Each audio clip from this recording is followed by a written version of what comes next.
Hello, I'm Dr. Daniel Varholi, the president of Corpus Christi Watershed, and I'm reporting with a team of Watershed collaborators at the Sacred Music Colloquium.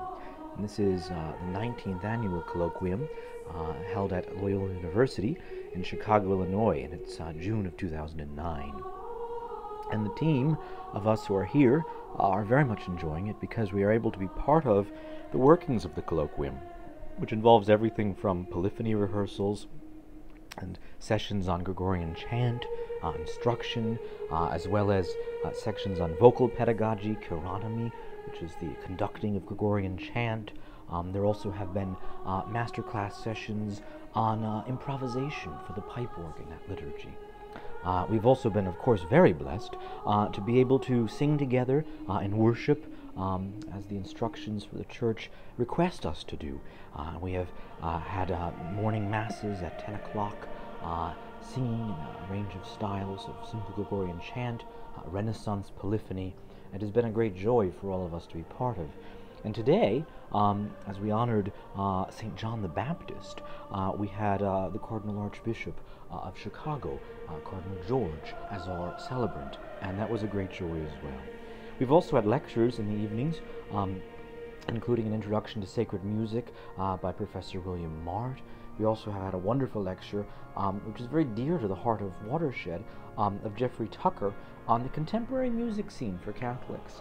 And he's described what really is a new renaissance because of the digital media and the internet.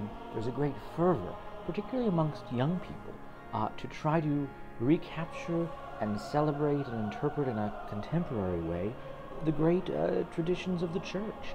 And we're using contemporary media to make all the wonders of Gregorian chant, Renaissance polyphony, come alive and to be used in parishes today to really inspire and evangelize Catholics.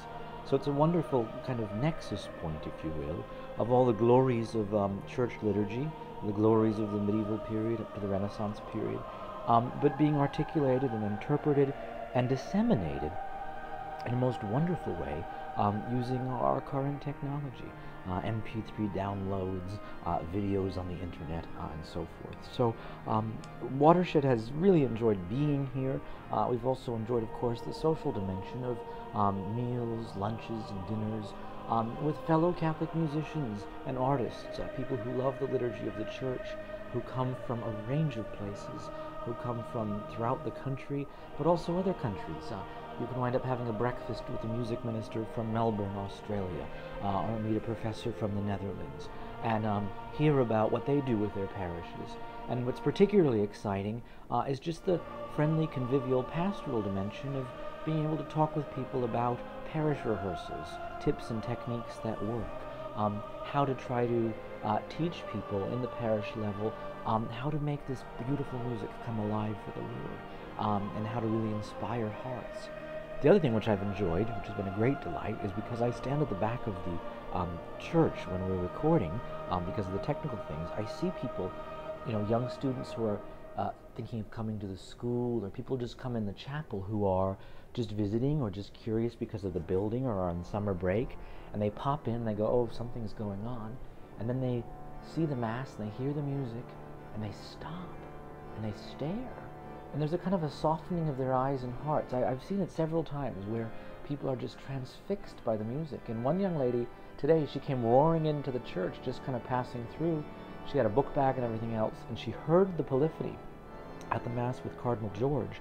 This was honoring St. John the Baptist today, and Cardinal George, the Cardinal Archbishop of Chicago, was our celebrant. It was a great joy to have him there, present. And very much thinking with the mind and heart of the Church.